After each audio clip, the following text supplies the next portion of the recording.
Hello, everybody. Today we are showing featured entries from the August Art Dare, and we are also announcing the October Art Dare. Welcome, everybody, to Art Prof. We are a global community of artists. The August Art Dare was to create jewelry and wearable sculpture. And so we asked you to design a piece using any media. So the first artist we're going to take a look at is Janet Hebert. And what's really cool about Janet's piece is that she actually started this as a painting based on shapes that she's seen in nature and patterns and mimicking those main shapes from the painting into a jewelry piece. So here we're seeing some works in progress.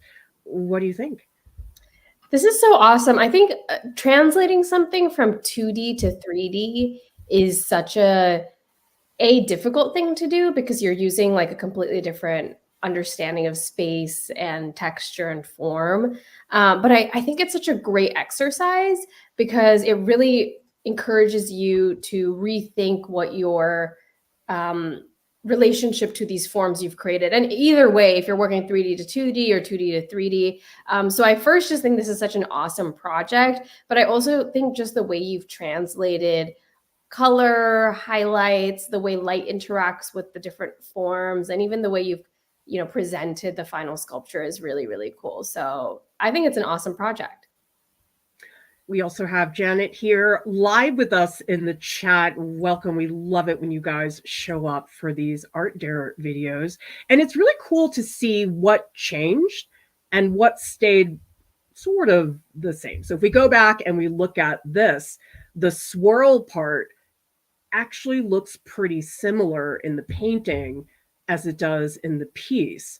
But then we have these pink and blue shapes, and you can see in the painting, they play a very different role because the peach shapes, they sort of blend into the shapes in the background. And then the thing is, we take away that background, and all of a sudden, there's a completely different shift in the dynamic of this composition. So it's really cool to see those changes.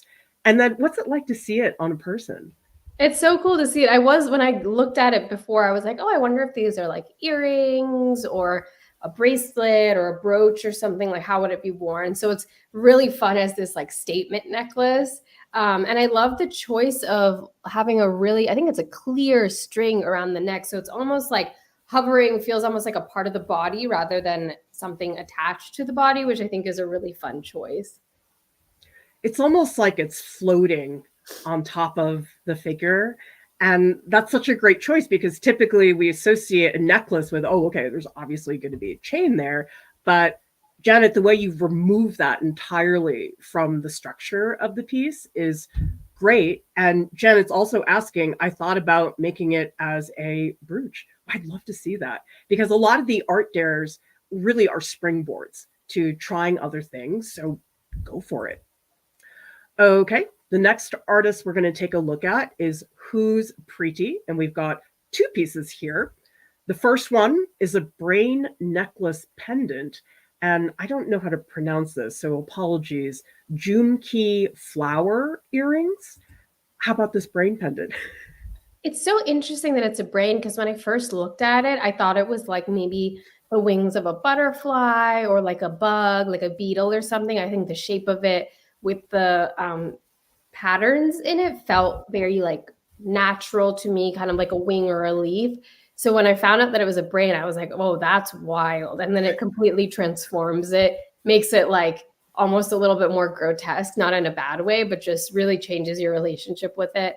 But I love the choice of the white color. I think that color has a lot to do with its open interpretation. Like if it was that bright pink kind of stereotypical brainy color, I think that association would be made a lot quicker. But there is something really nice about it having this free-flowing interpretation that people can project their own thoughts onto. And I think the white has a lot to do with that.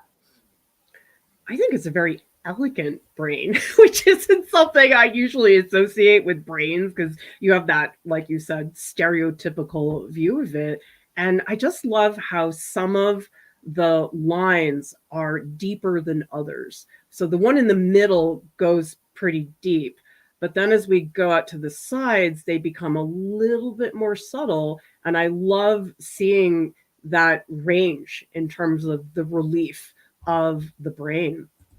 Okay, in this next one, we have a pair of earrings. So what do you think about this? These are so sweet. I would totally wear these. They remind me of so many things. I can't place it all, but like the first thing I thought of was mahjong tiles, maybe because of the like stark white against the like imagery. But they're just, I really like these because I'm like, I feel like I would pick these up in a store and be like, these are so cute. Oh, they also remind me of like ceramics, like old, like, you know, that blue kind of ceramic on white porcelain. So that's cool because it feels very unique and specific to you, but it can draw a lot of associations to other things as well, which is a nice tie-in. By the way, tell us in the chat, do you wear jewelry?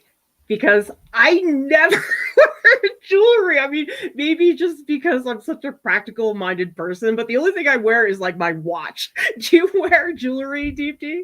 I do. I wear a lot of jewelry. I mean, obviously not right now, but I love jewelry. I love earrings. I love a big like statement earring or like bracelets, necklaces. I think they're a fun way to like make you look more put together too sometimes when you don't feel like putting a lot of effort into your wardrobe. Maybe if I was on the red carpet, I would wear jewelry, but that's not happening anytime soon. But it's a beautiful range, Whospreeti, that you have these really playful organic shapes over here. And this one is a little bit more subtle looking. And I think that really shows your range in terms of these pieces. Mm-hmm. Okay, the next person is Lisa, and I believe this is Lisa live with us here in the chat. And we have this beautiful statement piece as a ring. And Lisa explains inspiration was by a blue anemone flower growing in our wild flower bed. Wow, I want to know what one of those looks like. Lisa, if you'd like to tell us a little bit about that, I'd love to hear about it. And we also have this eye piece as well. And we have a painting of the jewelry. That was another option for this art dare. And a couple more views of the anemone flower. So let's start with the anemone flower. What's your take? It's so cool because when I first saw this flower, I kind of thought it looked like an eye. And then I saw the eyepiece and I started making all of these associations between all of them. Then I started seeing eyes in the painting. But the blue flower is just it's so vibrant. It's so fun. It's such a beautiful statement piece, but I love all the detailing you can see in the painting process. There's so much attention put into giving those flowers a delicate feel to it. There's almost like feathery strokes that make it feel like it's moving in the wind. It's not just like a very generic flower. I can tell that there was a lot of thought put into every little aspect of it, which I think is what makes it so special. I also really enjoy pieces that are not practical. I mean, this doesn't seem like it'd be very good if you were cooking because you probably ruin the piece. But I think that's really a cool thing about wearable artwork is that you remove the practicality of that. And all of a sudden, you have so much more freedom in terms of the drama and scale of the forms. So beautiful work there. And then how about this eyepiece? The eye is so cool. It's wild seeing it presented this way. But the thing I like about it is it seems like you can move it around and put it in different places. Like I think it would be so cool as like a cuff on your arm or your upper shoulder or something. The eye is such a captivating part of our body. So to make it a piece of jewelry or something that you could place on other parts of your body is so cool. I used to have an eye ring and people would always stare at, like, just be locked into my finger when I'd be wearing it because it's like you are kind of hooked into an eyeball looking at you. So I think it's really, really fun. I'd love to see you make a bunch of these and just put them all over your body. Lisa is explaining definitely for a lady of leisure. Maybe you could wear it when somebody's peeling you a grape or something like that. And how cool, Lisa, that you also did a painting, because I think that jewelry is such a wonderful presence in a lot of paintings. I mean, I'm thinking about those gorgeous paintings by Ingres, the French neoclassical painter, and how just vibrant pearls can look and how they can really spice up a painting in a wonderful way. Yeah, I can also really And status in painting too, which I yeah, think is cool. Like jewelry can say so much in artwork and place you in a world, in a time period, in a country, give someone status. So yeah, it's really fun to see it in painted form. oh wait, I do have my wedding band. Okay, that's the other piece of jewelry. My engagement ring, the ruby fell off, and it's Oh, so nice. expensive to fix it. And so I no longer have my engagement ring on all the time. Someday, if I have a couple $100 to spare, I'll fix That's it. I wonder if Annalise or like one of your former jewelry students could help you fix that for a Oh, lesser price. that's a good idea. Well, we also have Anna who says jewelry keeps getting tangled in knots. That would be my problem for sure. And Shorty Angel, lots of bracelets and rings and decorated hair clips. I always keep them on. I guess I wear a lot. And Anna is saying, as a fat person, no shame in that word. I feel like I have limited options with my clothing choices sometimes, so jewelry accentuates my style. Oh yeah, jewelry is such a personal thing, depending on your style and the how you want to look. It's a really wonderful way to be expressive as a person, which is not something I apparently am invested in, which is fine. Okay, next artist we're looking at is Monica Eaton. And Monica explains that the pieces use handmade paper beads with hammered copper inspired by recent trip to Niagara Falls. Well, what's your take knowing that statement now?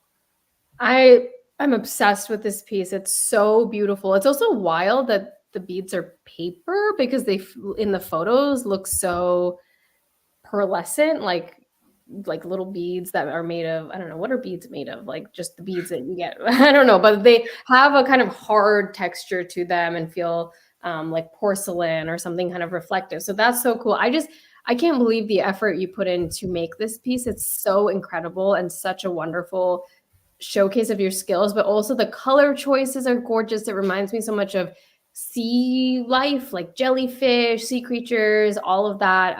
Seahorses, even the earrings kind of look like, I don't know, for seahorse or flamingos, I don't know, something in there. But they're so gorgeous. And I have so much I can say. Even the transition of color as the blue kind of gets a little bit lighter as it goes down. It's really beautiful. Another thing that is so great is that the length of these parts changes. So we see that this one is the longest, and as they go further up, they get very short.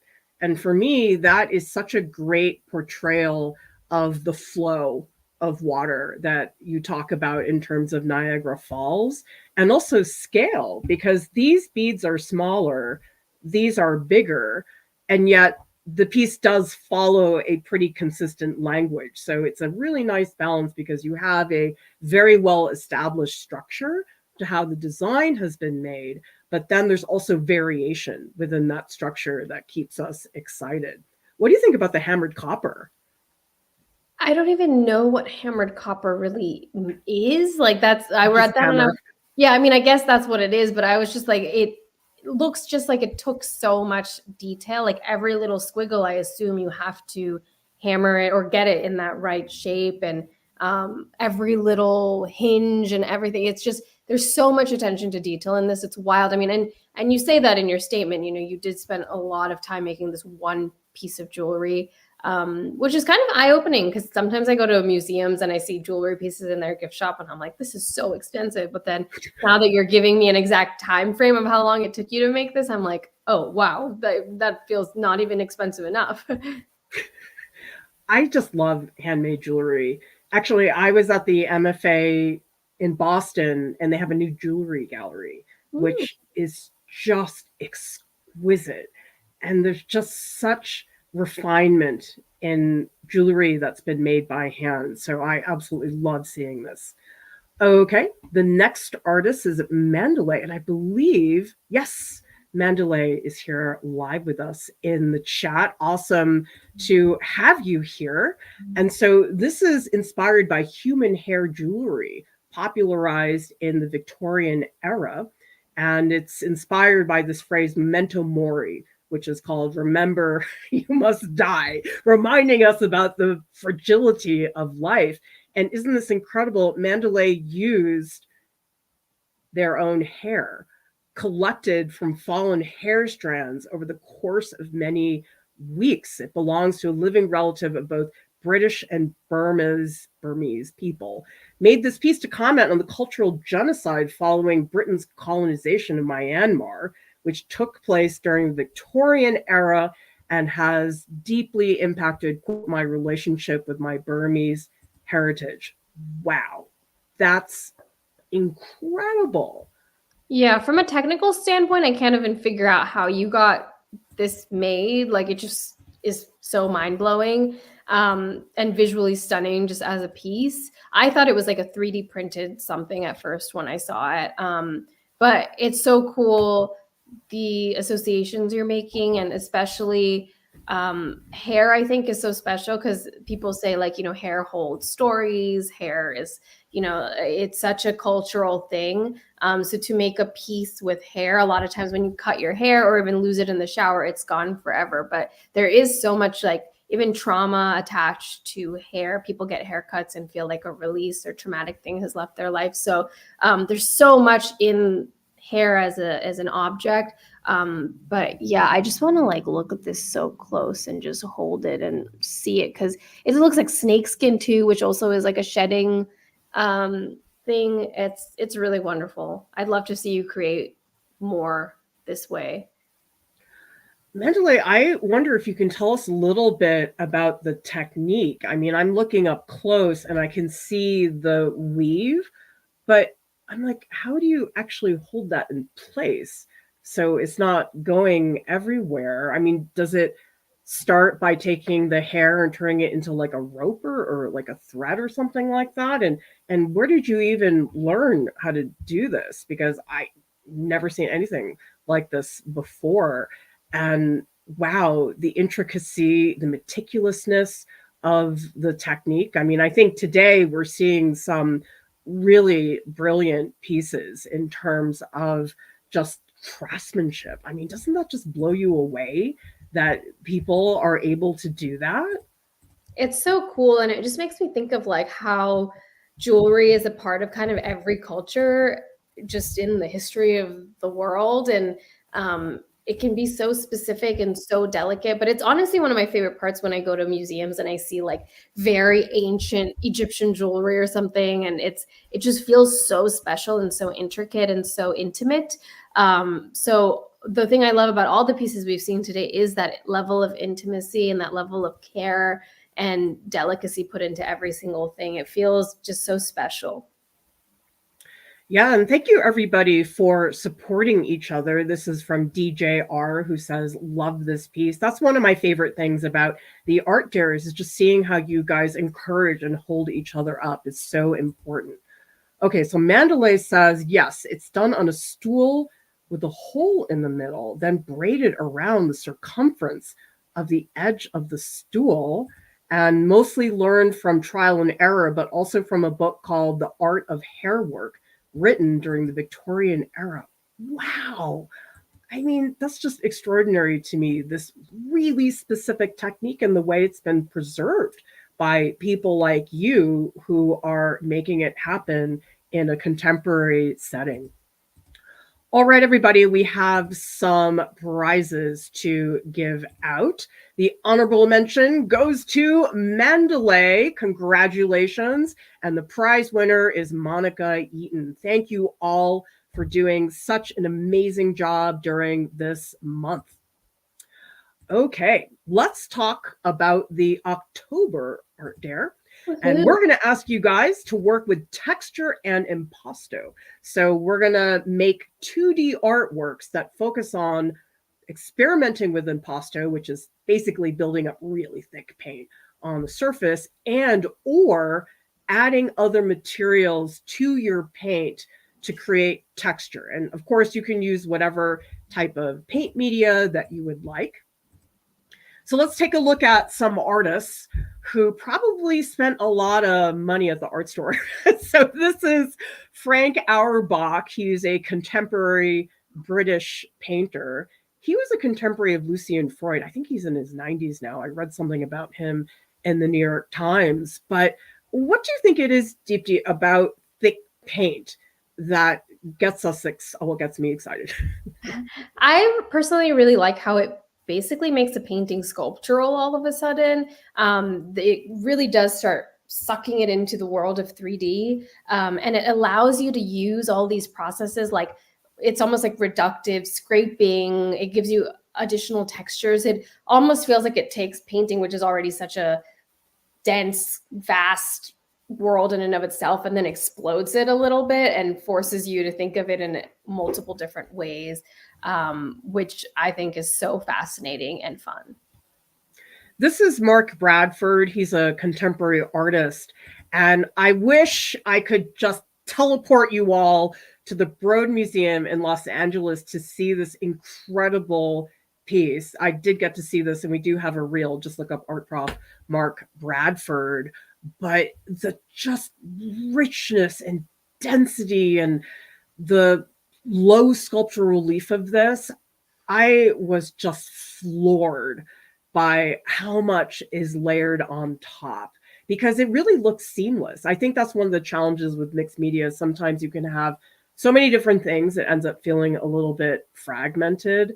But I am just so in love with his work. I mean, it really does feel like a relief sculpture.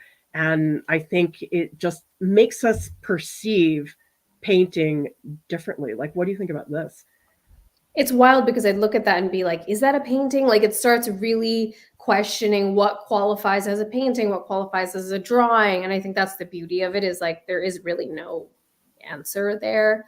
But yeah, it really allows the artist, I think, to take all these liberties that in general, something like a painting might feel limited. And if you're like, oh, but can I put glass beads, for example, in a painting? Does that make it a sculpture, this or that? And the thing I love about this dare is that we're kind of offering everyone the ability to say, okay, like I'm just going to do whatever I want. Like it really does burst that box open. And I'm so excited to see what people do with it.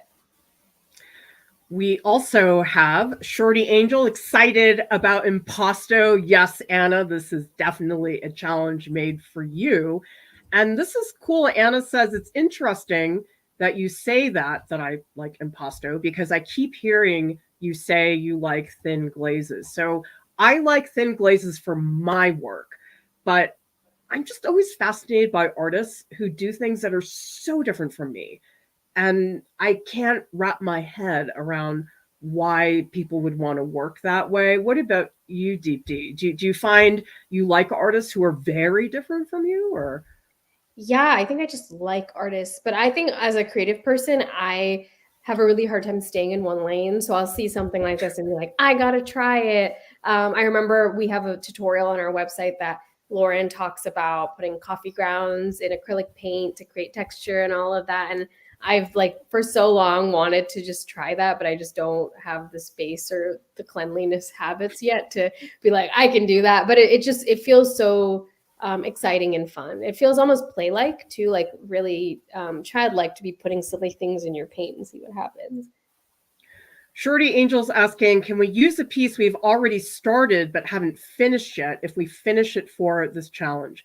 Great question. We do require people to start a brand new piece for the art dare, but maybe the art dare gets you to go back to another piece. I mean, that's where I like seeing how the art dares sort of permeate other parts of our practice, but we do require an original piece to be made. Some of you may have seen I visited Gara Paint and Pigment, which is in New York City, and oh my God, the stuff that they have that you can mix into paint just blew my mind. I mean, I feel like you would like these a lot, these glass beads, TT. Oh my God, 100%. I'm like scared, even though I live where they are, I'm scared to go in because I feel like I would just not have a scent to my name anymore.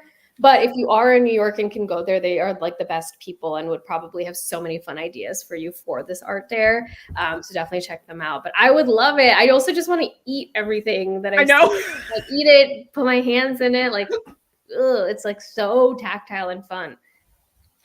This particular shot you guys are looking at, Gara actually sells thickeners. And so this is, I think it's thickener number 2. But what I thought was extraordinary is that this is water-based paint. But when we put the thickener in there, I mean, it got so juicy. I mean, it really looked a lot like oil paint, which I'd never really seen before. And they just have books of textures, liquid glass pearl. And this thing was crazy. This was the ultralight, which is something you add to the acrylic. And I was touching it at the store. It's so strong. You know, sometimes you have acrylic and you try to make it thick and it sort of deflates. Like this stuff was like clay. Like I never seen anything like this before. Sonnet is asking, how do you guys come up with ideas for art dares each month? Sometimes one of the staff comes to us and says, hey, I think this would be cool. Sometimes one of you guys comes to us. We don't make any guarantees that we're going to accept everything necessarily. Sometimes it's just what's on my mind. I mean, I think being an artist sometimes is very much about in the moment and just what you're thinking about, because of course there are a million options. But Deepti, I imagine it's the same for you. Yeah, definitely. And also between all of the staff members, we've all had years and years and years of an education that, you know, we're throwing random little projects towards us. So it's honestly endless. But if anyone ever has in our community an idea, I think it's always fun to hear them. And we've definitely done art dares that were suggested by community members before. So tell us, come into the Discord, make suggestions, send me an email. That would be great. So Anna's asking, do we have to produce a finished product? I guess we don't really have a really hard rule about that. I think what we'd like to see is your interpretation, and whether that's like 100% polished and ready to be framed, that's sort of up to you. Whatever you would like to do for the month, I think is fantastic. Okay, we also have Anselm Kiefer, who is another artist, and I think this is literal straw that he's put into the paintings. And oh my God, texture. I'm obsessed with texture, but how about you? I just think it's so fun, but it also is scary because if I see it in person, I just want to like jump inside or like touch it, you know? But it does really add such a layer. I start to feel like I can almost smell it. Like when there's straw in there, I'm like, oh, like it really adds layers to what the artist is trying to go for. And this is the type of thing where I just feel like I don't really see the piece in a photo, because when you get to see it in person, there's so much that just isn't available online. Like that Mark Bradford piece, you'll see, okay, a couple close-ups, you'll see the whole piece. But when I saw it in person, I was shooting so many photos because I was like, I got to get as many of these details as possible. And then seeing stuff like this at the bottom, isn't this cool how this area, it leaves the contour of the canvas? Yeah, it kind of really starts playing with like the XYZ space and again, breaks out of that box sometimes that I think a lot of people feel limited to. Good suggestion from Anna here, who's saying Robert Dokes makes an impasto paste for oil painting that I swear by. Oh, can you tell us where you get that, Anna? Because actually I've never heard of that before. And Anna is also recommending Oleo Pasto by Liquin. I think it's Windsor and Newton.